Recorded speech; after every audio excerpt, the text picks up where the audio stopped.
दोस्तों नमस्कार, मैं हूं आर्किटेक्ट अशोक गोयल। जैसा आप जानते हैं कि हर साल अक्टूबर मंथ के पहले मंडे को यानी पहले सोमवार को वर्ल्ड आर्किटेक्चर डे मनाया जाता है। इंटरनेशनल यूनियन ऑफ आर्किटेक्ट ने यह परंपरा शुरू की थी 1985 में यानी 1985 में। वर्ल्ड हैबिटेट डे से कोइंसाइड करता है ये उत्सव। मैं इसको उत्सव ही बोलूँगा। पूरे विश्व में लोगों को आर्किटेक्ट्स की तरफ ध्यान केंद्रित करने के लिए दिन मनाया जाता है। वर्ल्ड हैबिटेट डे यानी सबके लिए आवास, ये सोच को लेकर इंटरनेशनल यूनियन ऑफ आर्किटेक्ट ने 1985 में शुरू की थी इसकी परंपरा। हमारे देश में भी जगह जगह इसके बारे में सेमिनार्स होंगे, वेबिनार्स होंगे, बहुत सारा विचार विमर्श होगा कि आर्किटेक्ट्स का देश भर के विकास में क्या योगदान है, बिल्ट एनवायरनमेंट में क्या योगदान है, अर्बन प्लानिंग में, सिटी प्लानिंग में क्या योगदान है। लेकिन जो चीज़ मुझे सबसे ज़्यादा विचलित करती है, सबसे ज़्यादा विस्मित करती है, वो है इसमें आर्किटेक्ट्स के बारे में कोई चर्चा नहीं होती। खासतौर पे युवा आर्किटेक्ट्स के बारे में कोई चर्चा नहीं होती। आर्किटेक्ट्स की समस्याओं के बारे में कोई चर्चा नहीं होती। बहुत बड़ी बड़ी बातें होती हैं, स्मार्ट सिटी की बातें होती हैं, ईसीबीसी की बातें होती हैं, इंडोर एयर क्वालिटी की बातें होती हैं, कार्बन फुटप्रिंट की बातें होती हैं,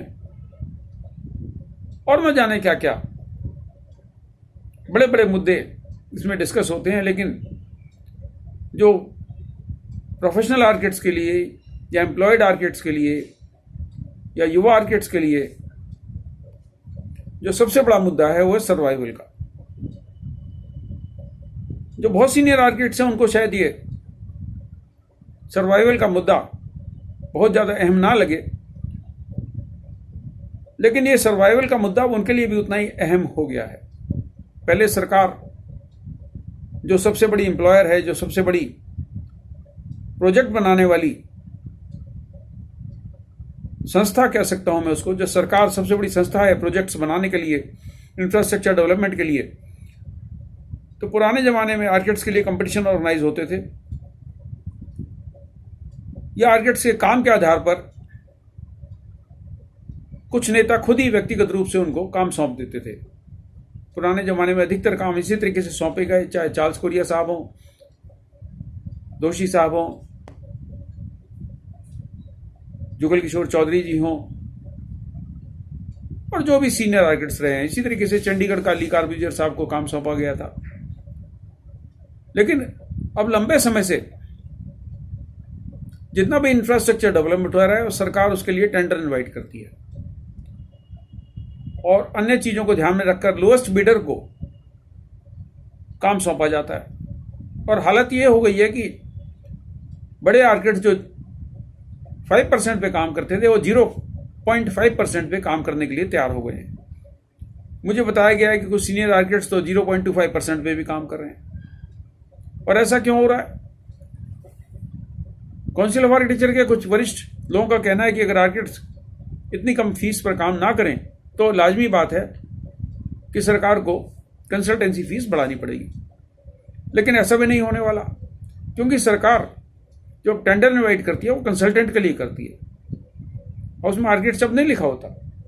पिछले दिनों मैंने एक सरकारी विज्ञापन की कॉपी भी डाली थी सोशल मीडिया पे, जिसमें अमेंडमेंट किया गया था टेंडर डॉक्यूमेंट के एक पैराग्राफ में, जिसमें कहा गया था कि अब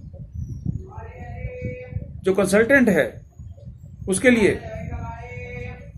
काउंसिल ऑफ आर्किटेक्चर का रजिस्ट्रेशन होना अनिवार्य नहीं रह गया। यानी कोई भी कंसल्टेंट अब इनमें टेंडर के लिए अप्लाई कर सकता है जो टेंडर इनवाइट हुआ है, और उसका आर्किटेक्ट होना लाजमी नहीं रह गया। तो इसलिए युवा आर्किटेक्ट्स के साथ साथ अब सीनियर आर्किटेक्ट्स को भी समझना पड़ेगा कि अब उनका एग्जिस्टेंस भी प्रश्न चिन्ह लग रहा है, उनके एग्जिस्टेंस पर भी। सब जानते हैं कि आर्किटेक्चर की पढ़ाई भिन्न है, सिविल इंजीनियर की पढ़ाई अलग है, लेकिन जो सरकार में नीति निर्धारक बैठे हैं, उनको ये बात नहीं समझ में आ रही, उनको कोई समझाने वाला नहीं है, वो समझने को तैयार नहीं है, क्योंकि उनमें नीति निर्धारकों में अधिकतर डिपार्टमेंट्स में वर्चस्व इंजीनियर्स का है। और उस तरीके की सभी जो टेंडर डॉक्यूमेंट्स तैयार किए जा रहे हैं, सभी जो इस तरह के प्रयास किए जा रहे हैं, उसमें सभी जगह आर्किटेक्ट शब्द को हटाकर कंसल्टेंट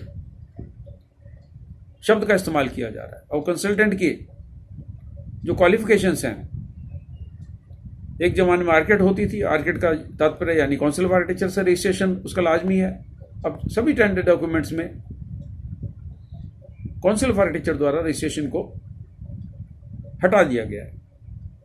तो सभी आर्किटेक्ट्स को, चाहे सीनियर हो चाहे जूनियर हो, उनको ये सोचना पड़ेगा कि वर्ल्ड आर्किटेक्चर डे पर हम बिल्ट एनवायरनमेंट की भले ही बात ना करें, ईसीबीसी की भले ही बात ना करें, कार्बन फुटप्रिंट की भले ही बात ना करें, लेकिन आर्किटेक्ट्स और आर्किटेक्चर की एग्जिस्टेंस की बात जरूर करें। शुभकामनाएं, नमस्कार।